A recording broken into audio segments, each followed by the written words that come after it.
On the lush, vibrant planet of Ilaria, chaos erupted with the sharp crack of energy weapons and the thunderous collapse of royal statues. In the Grand Palace, Queen Seraphine, her once radiant and unassailable halls now besieged, was cornered by her traitorous advisor, Melon. Melon, why betray your queen? Seraphine's voice, though strong, betrayed a hint of her despair as she faced the one she had trusted most. Melon, clad in a dark, sleek armor, sneered, his eyes cold. Your reign has ended, Seraphine. Ilaria craves a leader who will harness its resources, not squander them on fruitless peace. As Melon's forces advanced, Seraphine knew her time was short. She whispered an incantation, her hands glowing with a soft blue light. With a swift motion, she opened a dimensional rift behind a tapestry, a secret escape route known only to the Crown. Meanwhile, on Earth, Jack Carter was exploring the arid expanses of the Nevada desert. The retired soldier, always seeking solitude in nature after his tumultuous military career, stumbled upon an anomaly, a shimmering tear in the fabric of the desert air. What in the world? Jack muttered, approaching the strange phenomenon. His hand reached out, fingers brushing against the cool energy. Compelled by a mix of curiosity and caution, he stepped through. Jack found himself in a world unlike any he'd ever seen. Lush greenery surrounded him, a stark contrast to the dry Nevada sands. Before he could take in more, a figure stumbled through another portal a few yards away. It was Seraphine, wounded, her regal robes torn. She collapsed onto the soft grass, gasping for breath. Rushing over, Jack knelt beside her. Hey, are you all right? What happened? Seraphine looked up, her eyes widening at the sight of this unfamiliar human. I have been betrayed. My planet is in peril and I need help. Jack, assessing her wounds, nodded. I'm Jack. Let's get you somewhere safe first. Can you walk? With his help, Seraphine stood, leaning on him for support. Thank you, Jack. I am Seraphine, queen of this world, or at least I was until a few moments ago. As they moved through the vibrant forest, Jack's military instincts kicked in. We'll need allies if you plan to take back your throne. Do you have loyalists who can help? Seraphine nodded weakly. Yes, there are those who remain faithful, but reaching them will be dangerous. Then we'll be careful. I've been in tough spots before, Jack said, his voice firm with resolve. They walked in silence, the weight of the task ahead settling over them. Seraphine, impressed by Jack's calm demeanor, felt a glimmer of hope. Perhaps, with this stranger's aid, she could reclaim her world. Tell me about your planet, Jack asked, breaking the silence. The more I know, the better we can plan. As they ventured deeper into the alien landscape, Seraphine began to recount the history of Ilaria, her family's legacy, and the power struggles that led to her downfall. Jack listened intently, his mind already weaving together strategies. Together, they began to plot their course back to the palace, a journey fraught with peril, but buoyed by an emerging bond between human and alien, soldier and queen. As Jack and Seraphine trekked through the exotic, luminous forests of Ilaria, the queen explained the intricacies of her planet's politics and the betrayal that led to her current plight. Each word painted a clearer picture for Jack of the complex world he'd stumbled into. The advisor who betrayed me, Melon, was once as close as a brother. He oversaw our military forces, Seraphine explained, her voice tinged with disbelief. His ambition turned him against me. He seeks to exploit Ilaria's natural resources, uncaring of the environmental destruction that would follow. Jack nodded, processing the information. Sounds like a power-hungry tyrant. We have plenty of those on Earth, too. So, what's our first move?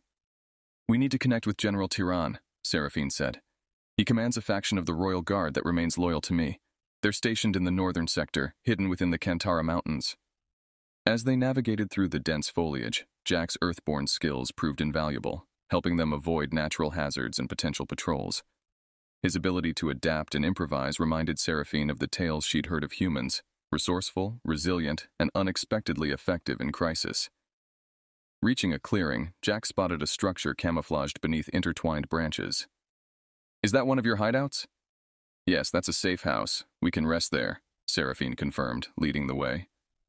Inside, the safe house was modest, equipped with basic supplies. As they entered, Jack immediately set to work securing the perimeter, while Seraphine tended to her wounds, using her planet's healing salves. Jack, your expertise is invaluable. I must admit, I did not expect such proficiency from a human, Seraphine admitted, her tone one of gratitude. Jack chuckled softly. We humans tend to surprise people. Now, about this General Tyran. How do we know we can trust him? Tyran has served my family for generations. His loyalty is beyond question, she responded, her expression somber. But reaching him won't be easy. Melon's forces are patrolling all major routes. That's where we'll have to be clever.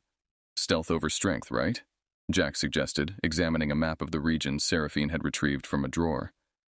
Exactly. There's a lesser-known path through the Viridian marshes.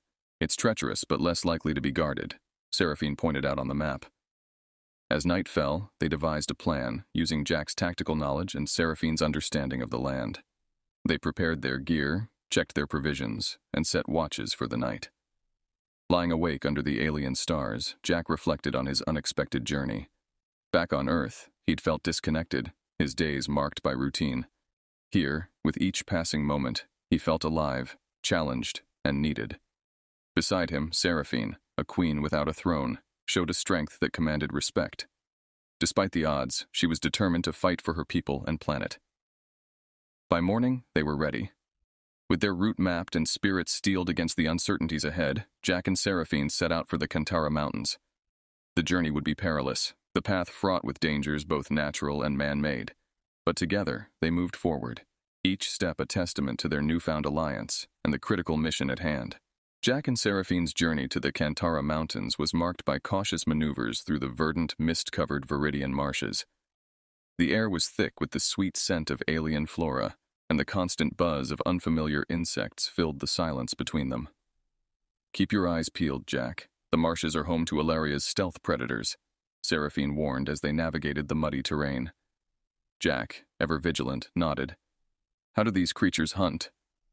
By sensing vibrations. Minimal noise, minimal movement, she replied, leading him by example. As they made their careful way, Jack thought about their objective. Once we meet up with Tyran, what's the plan? Gather all the loyalists and storm the palace? Not immediately. We need to secure strongholds, gather resources, and sway the public opinion back to our side. Melon's propaganda has painted me as an ineffective ruler, Seraphine explained, her tone frustrated but resolute. Emerging from the marshes, they approached the rugged foothills of the Kantara Mountains. Here, Seraphine guided Jack to a hidden encampment.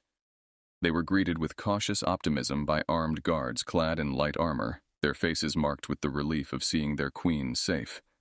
General Tyran, a tall, broad-shouldered Illyrian with deep green skin, approached them. His eyes were kind, but wary. Your Highness, we feared the worst. Thanks to Jack, I am here and ready to reclaim what is ours, Seraphine introduced Jack, who extended his hand, a human gesture that Tyran mimicked awkwardly. Tyran's camp was modest but fortified, nestled against the mountain's natural rock formations.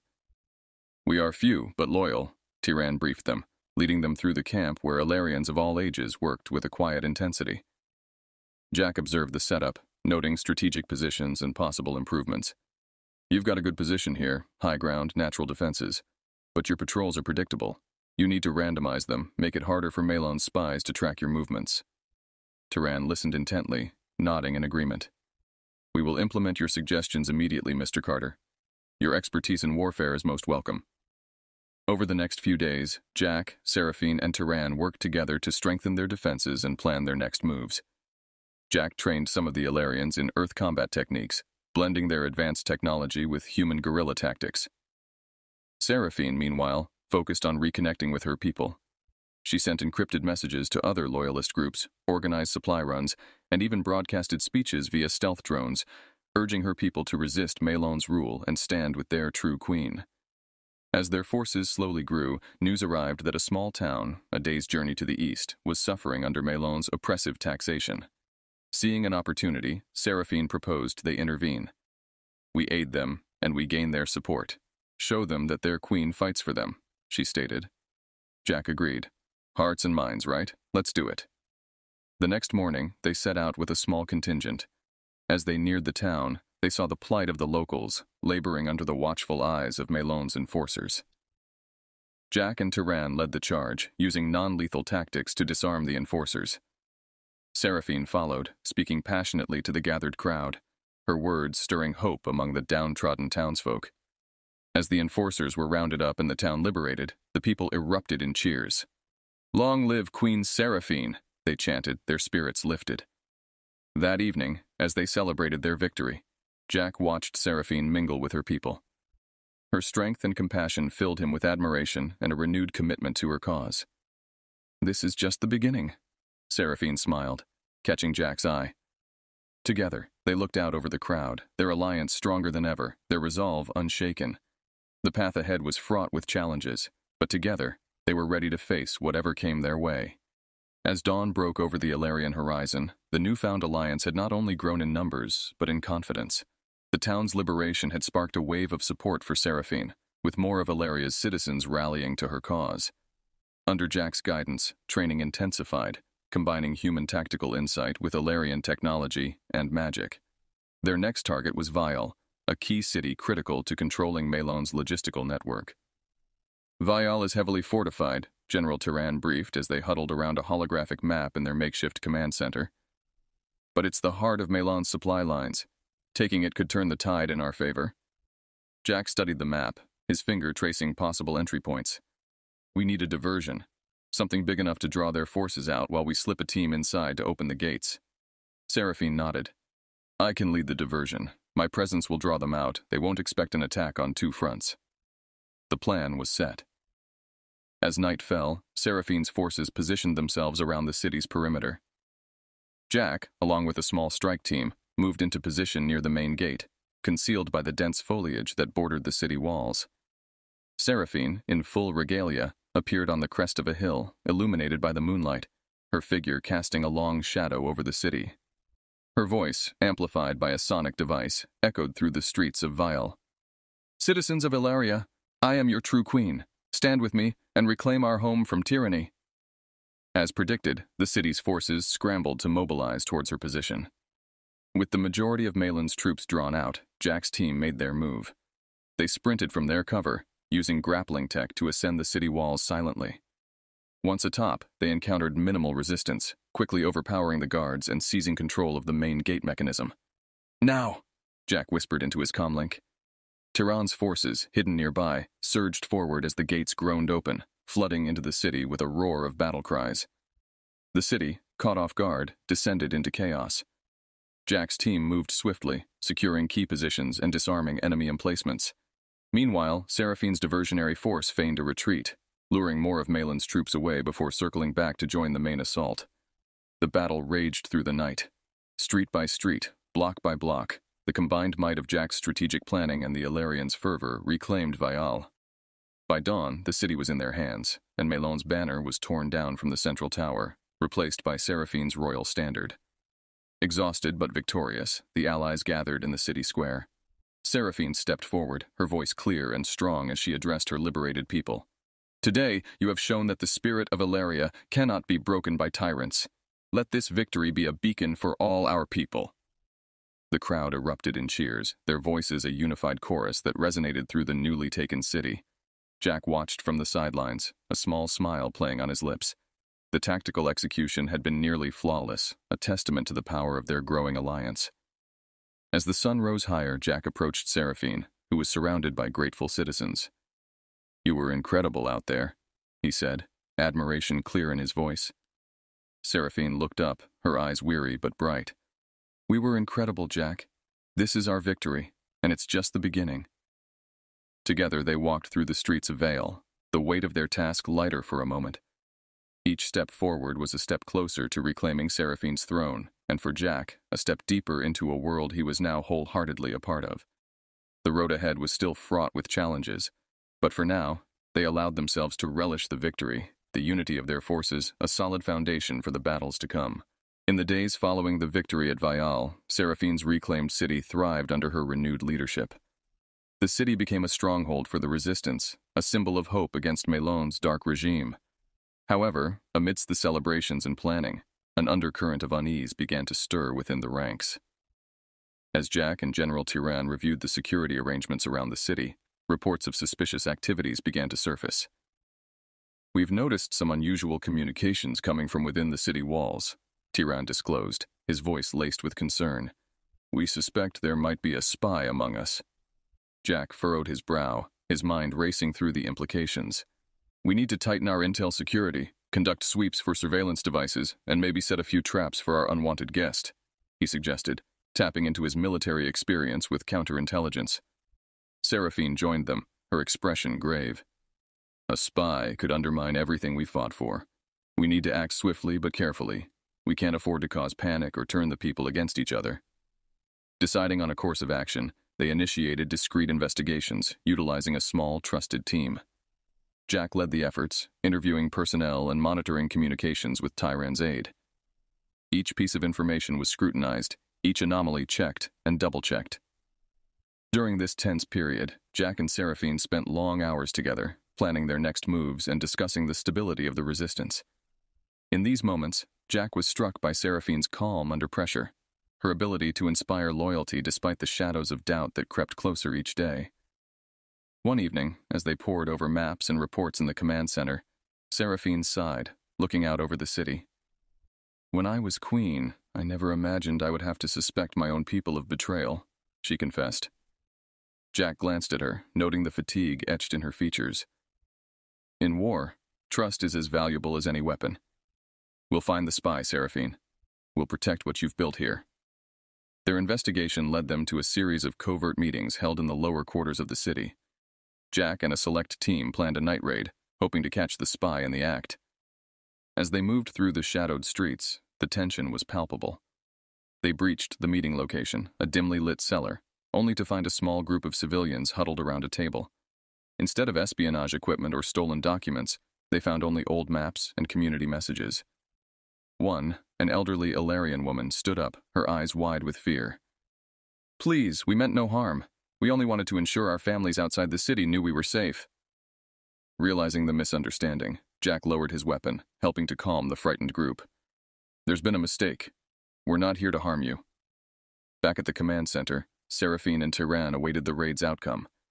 When Jack explained the situation, relief mixed with frustration filled the room. "It seems we've been chasing shadows," Jack admitted, "but the threat might still be real. We can't let our guard down." Seraphine nodded. "Let this be a lesson, then. We must be vigilant, but not at the cost of our humanity."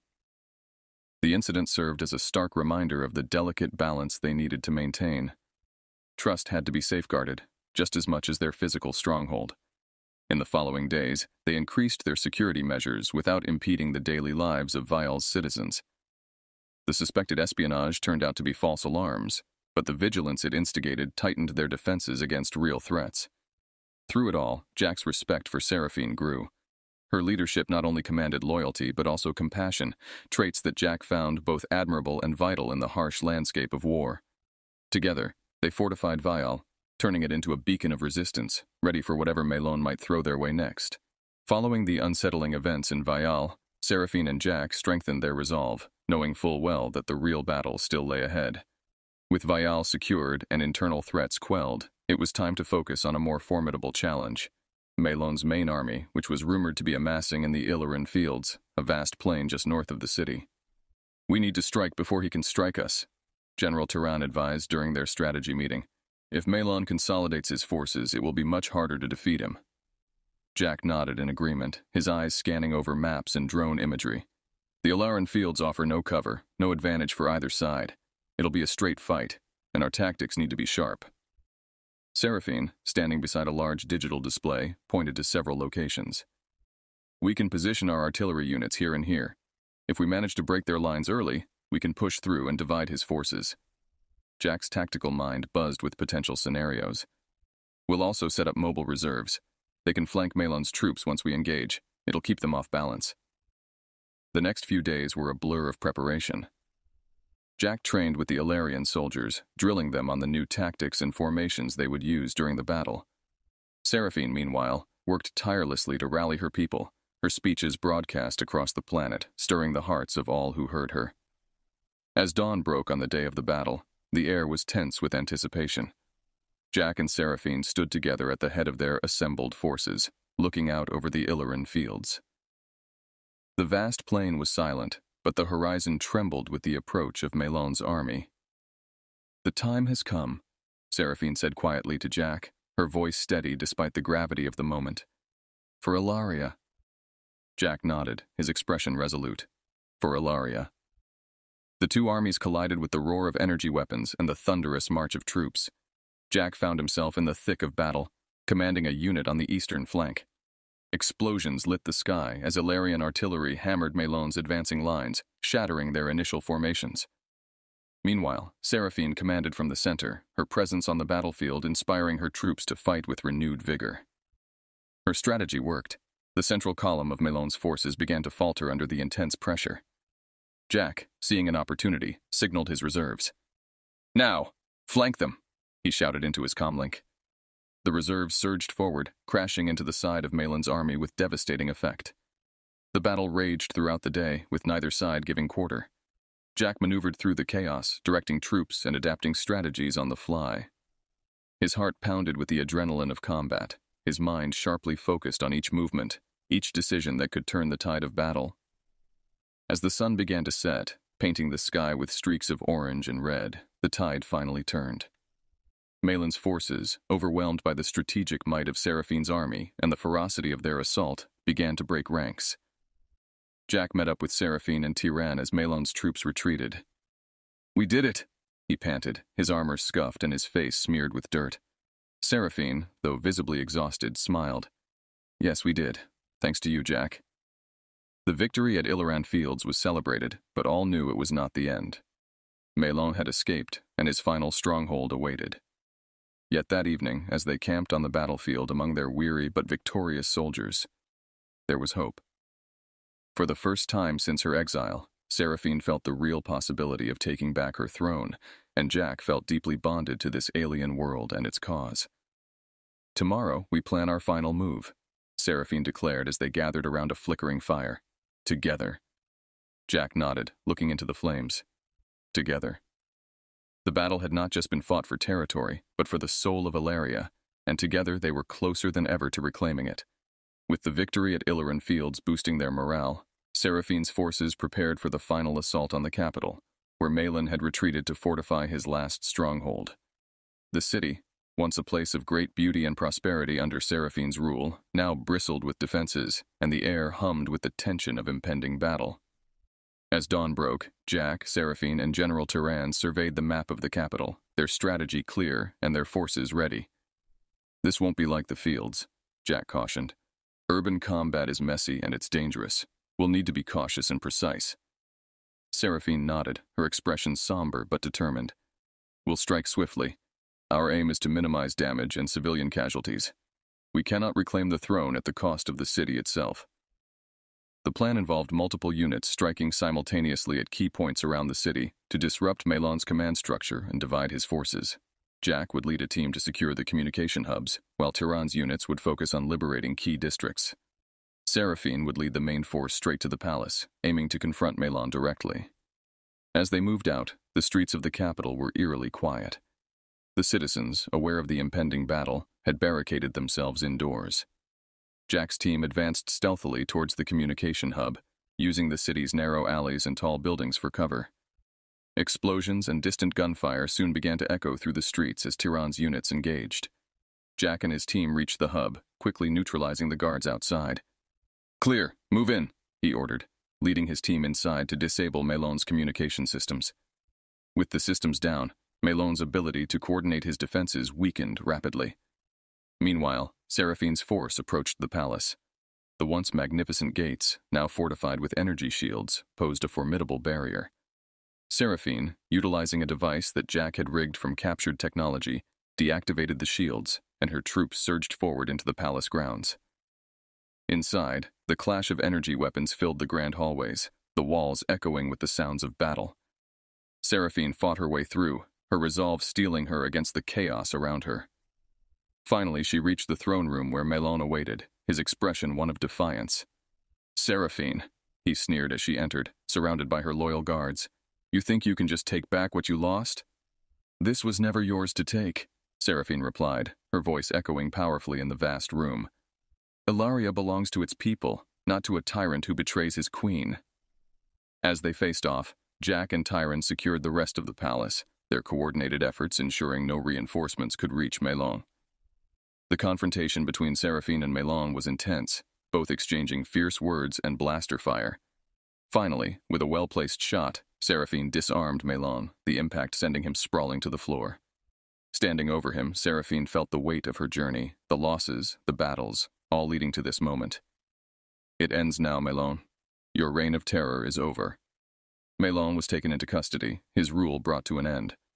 As news of his capture spread, the city erupted in jubilation.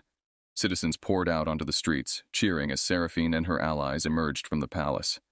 The celebration was grand, filling the streets with music and laughter, a stark contrast to the battle-scarred echoes of the recent past. Jack stood by Seraphine's side through it all, his heart light with the joy of their hard-earned victory. "Thank you, Jack," Seraphine said to him as they looked out over the celebrating crowd. "None of this would have been possible without you." Jack smiled, his gaze sweeping over the city. "It was an honor, Seraphine, but this is your victory, your home." As the sun set over the liberated capital, the air felt different, charged with hope and the promise of a peaceful future. Seraphine's rule was restored, but more than that, Ilaria itself was reborn, its heart beating strongly once more. As the first light of dawn stretched over the horizon, painting the capital's sky in hues of pink and gold, the city of Ilaria slowly awoke to a new era of peace and prosperity. The streets, once marred by the scars of battle, now buzzed with the sounds of reconstruction and renewal. Queen Seraphine, reinstated to her rightful throne, began her day with a walk through the city accompanied by Jack, taking in the changes and planning for the future. "Look at them, Jack," Seraphine said, gesturing towards a group of young Ilarians planting new greenery around the central square. "They are not just rebuilding structures, they are healing." Jack nodded, his eyes reflecting the pride and admiration he felt for the resilience of the Ilarian people. "They're strong, like their queen," he replied, giving Seraphine a warm smile. Seraphine paused, her gaze lingering on the workers. "And what of you, Jack? Will you stay to see the fruits of your labor? There is a place for you here, by my side, as my advisor, my friend." Jack considered her offer, feeling the weight of belonging to a world so different from his own, yet strangely familiar now. "I've thought about it a lot," he admitted. "But I think my place is back on Earth. I've got a family to return to, a life to pick up where I left off." Seraphine's expression held a mixture of understanding and sadness. "I hoped you might stay, but I respect your decision. You have given us so much, Jack. I hope you know that Ilaria will always be a home for you, whenever you wish to return." As they continued their walk, the pair discussed the future governance of Ilaria. Seraphine outlined her plans to establish a council that would include representatives from all sectors of Ilarian society, ensuring that no single voice would ever overpower the collective will again. Jack offered his insights on democratic structures and public policy, knowledge he'd gained both from his military career and his keen interest in history. Their final stop was at the newly restored palace, where a small farewell ceremony had been arranged. Ilarian dignitaries and key figures in the resistance movement gathered to honor Jack's contributions.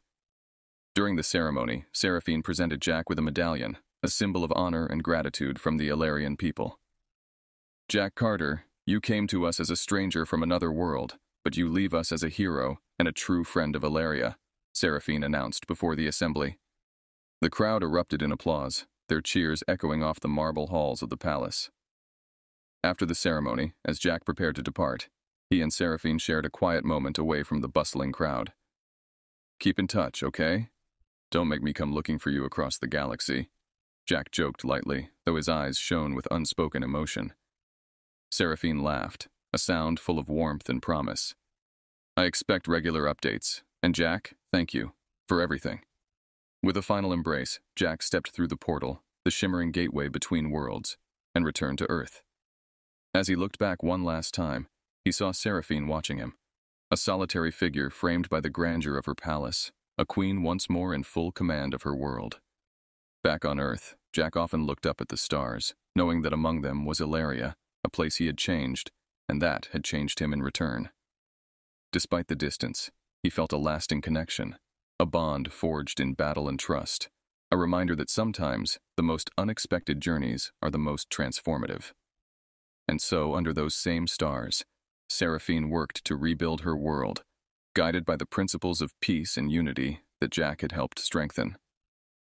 Ilaria thrived, a testament to the enduring spirit of its people and the unbreakable will of a queen who had fought bravely to reclaim her throne.